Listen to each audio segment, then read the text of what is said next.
Hi, welcome to section 3 of chapter 13. We're going to be talking about Gone to Texas. Yeehaw! And all the way up to the two-party system. Whigs. Oh boy. All right, so we have the doldrums of 1837. We have the Panic of 1837 going on, and poor Martin Van Buren.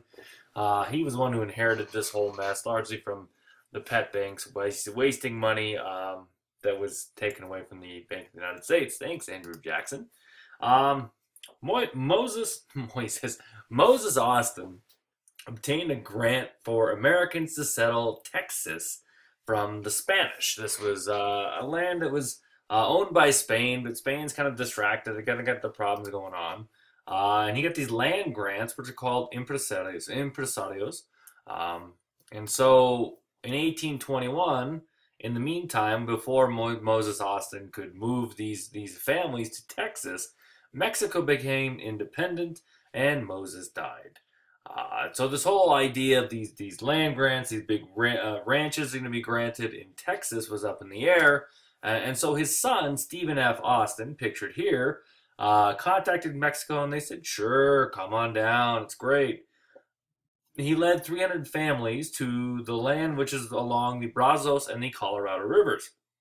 Not the Colorado River that you're thinking of, the one in Colorado that made the Grand Canyon. There's a Colorado River in Texas. There's actually one in South America as well. And so these group of family, they're called the Old 300. Each one of them got 960 acres of land, and it kind of set off the American settlement of Texas. At the time, there were 3,000 Tejanos, or Mexicans living in Texas at the time. And so it's a very sparsely populated place, tons of land, tons of opportunity, and it was seen as a place that really, a man could make a living and do quite well for himself or his family. So, Mexico, being its own country, passed a series of laws from 1823 to 1825.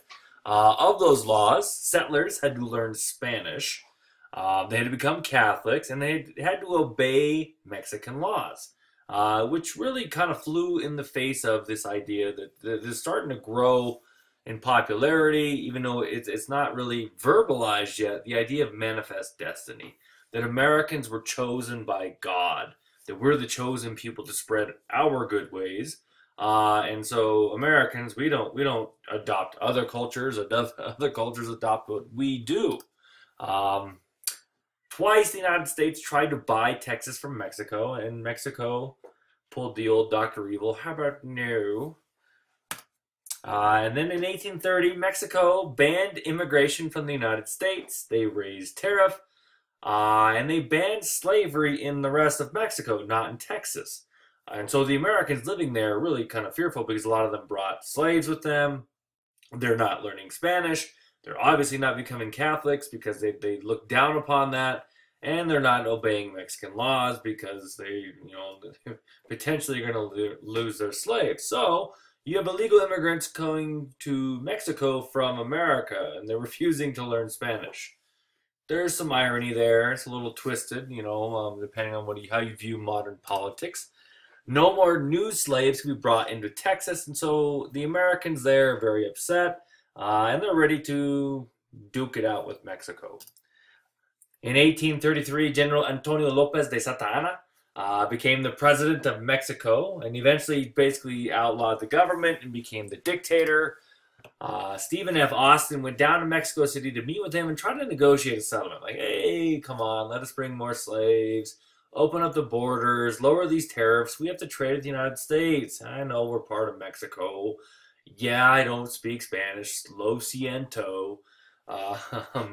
And while he's there, the meeting doesn't go well, so he sends word back to Texas, hey, prepare for war. He gets arrested. He wanted representation in Mexico, and he wanted immigration bans lifted. This whole almost no taxation without representation kind of going on. Kind of very similar to the American Revolution with the British. Austin wrote back to Texas to prepare for independence and was arrested. Santa Anna overthrew the government and he became the dictator, and it sets up the showdown between Texas and Mexico. Woo!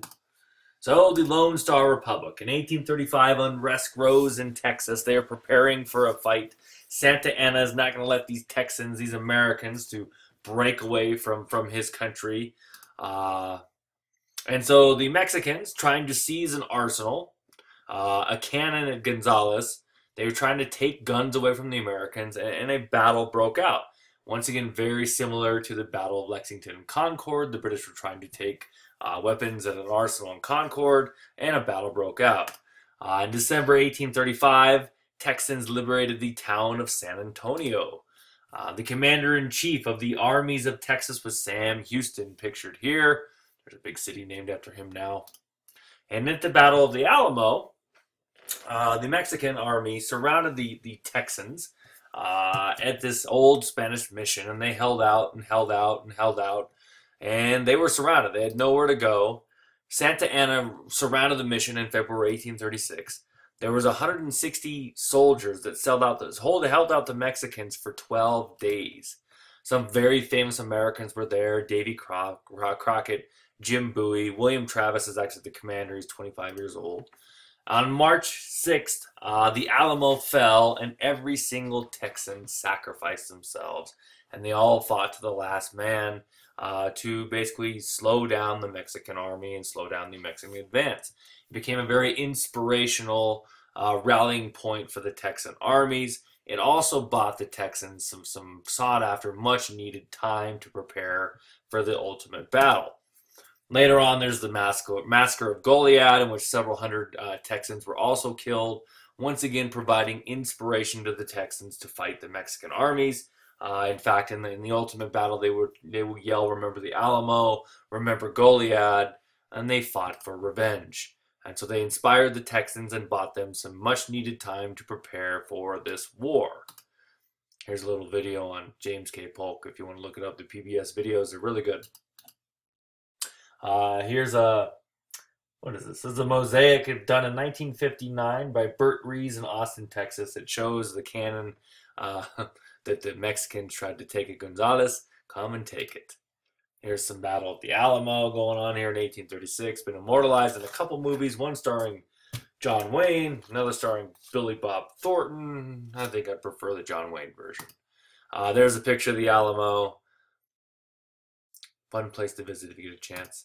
So, the Battle of San Jacinto. I know you Spanish speakers probably just cringe, and I hablo español as well, poquito. I know it should be San Jacinto.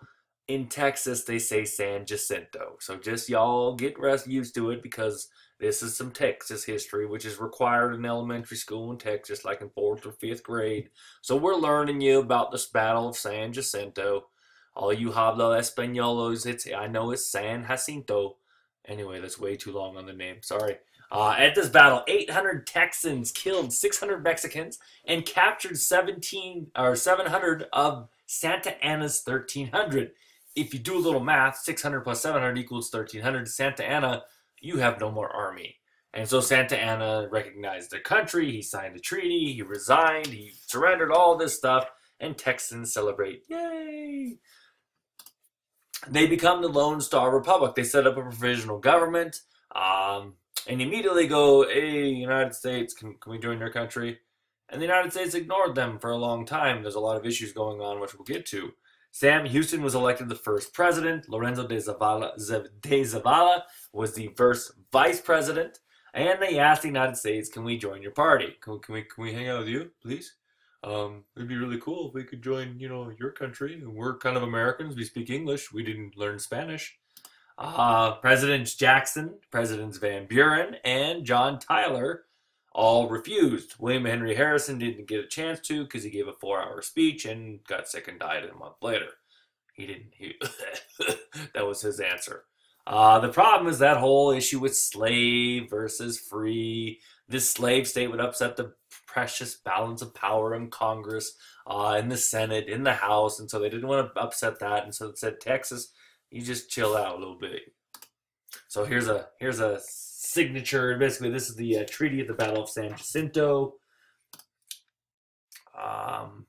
What is that one? I'm not even sure what that is. Sorry. So moving on. Sorry, I skipped ahead. The Whigs in 1840 united under one candidate. This is, this new formed party, the Whig Party, and they decided instead of the last election, let's just have, Whigs over here and here and throw it to the House of Representatives. Let's have one candidate, and it's this William Henry Harrison guy. He's a war hero. Hey, we just had a war hero everyone liked, Andrew Jackson. What did Andrew Jackson do? He was born in a log cabin. So was William Henry Harrison. No, he wasn't. Shut up. We'll just tell him that. And so William Henry Harrison runs for president. Andrew Jackson's Old Hickory, born in a log cabin. Hey, William Henry Harrison. We'll call him Old Tippecanoe, and we'll say he was born in a log cabin. We'll have log cabins and hard cider. Let's get drunk and go light a fire. Wee woo. And so they come up with this catchy slogan, Tippecanoe and Tyler too. Oh, it's like a little song. That's his running mate, John Tyler. They had no official platform. Like, what do you do when you're elected? I don't know. Hard cider and log cabins? They simply ran off William Henry Harrison's war record and his Western appeal. He's a Westerner, he's rugged, he's a frontiersman from Virginia, from a plantation, and he owns slaves. William Henry Harrison defeated Martin Van Buren in a very close election in the popular vote. Van Buren was just hobbled by the entire, the Panic of 1837 really kind of hogtied him, and he had a rough time because of it. And so he had a rough go. This election, which featured the log cabins, the hard side of the thing was this, this kind of mudslinging that Van Buren was a drunk, and there's actually this picture here. Here's the Electoral College. You can see, wow, those are pretty colors. Almost like Clemson University there. You can see the popular vote was pretty close, 53 to 47%. Electoral College, not so much. So here's a log cabin of William Henry Harrison, Tippecanoe, and Tyler too. And then here's the picture of the goblet of White House champagne, and it shows him all aristocratic. And then the next one, if we go a little further, here's him. Oh, he had a little too much to drink. That's because he's kind of a drunk. So there were two major changes in politics after the era of good feeling that were highlighted in the election of 1840. One, politicians were too clean, too well dressed, too grammatical, and too intellectual were not liked. If you're an egghead like Martin Van Buren, sorry, we don't like you. We like weirdos. We like ruffians, people that drink, like whiskey and stuff and not champagne. Yeah. Aristocracy was not liked by the American people. The election of 2016 kind of saw this. The liberals were seen as a little too smug, a little too, looking down their nose on the working classes, and the Democrats, who used to represent that they were the party of the working people turned largely against the Democrats and elected Donald Trump. Who knows in the future, maybe this video will be ironic. I don't know. Maybe it's predicting things. The common man was moving to the center of the national political stage, and you could not ignore them anymore. This wasn't a country just of elites. This country was becoming more equal. There was more opportunity. It was more egalitarian. And so this was evidenced by the election of William Henry Harrison, who really wasn't a Westerner. He was actually well-dressed. He was somewhat grammatical, even though he was from the military. But he's not an aristocrat like Martin Van Buren. I mean, come on. That's the least presidential-sounding name since Barack Obama. You also have a two-party system. Now you have, really it's for the rest of American history, there is the two-party system. You have the era of good feelings, which lasts from about 1815 until, 1828. But, the National Republicans die and they kind of form into the Whigs, and really you get the national, basically two-party system. The Whig Party will later be replaced by the Republican Party, and that's what we kind of go with still today. So the two parties consist of the Democrats and the Whigs. The Jacksonian Democrats supported individual liberty, states' rights, and federal restraint in social and economic affairs. Basically, you take care of yourself, the state should have a lot of say in it, and the federal government should keep out of business and kind of, keep its hands off on social issues, aka slavery. And the Whigs supported the natural harmony of society with the value of community, a renewed national bank, protective tariffs, internal improvements, public schools, moral reforms, such as the prohibition of liquor and the abolition of slavery, which would eventually destroy the party. which is really a kind of a platform to support big business and also kind of telling people what to do a little bit more. So here's a painting of the end of the era, kind of a westward movement that we're seeing here. It's a county election painting from 1851 by George Caleb Bingham. It's a nice painting. Good job, George Caleb Bingham. Here's a timeline for the era. If you want to work on some of these questions, here, go right ahead. Good practice questions. If you have any questions or comments, put in the comments. Hope you enjoyed this. Tune in for chapter 14.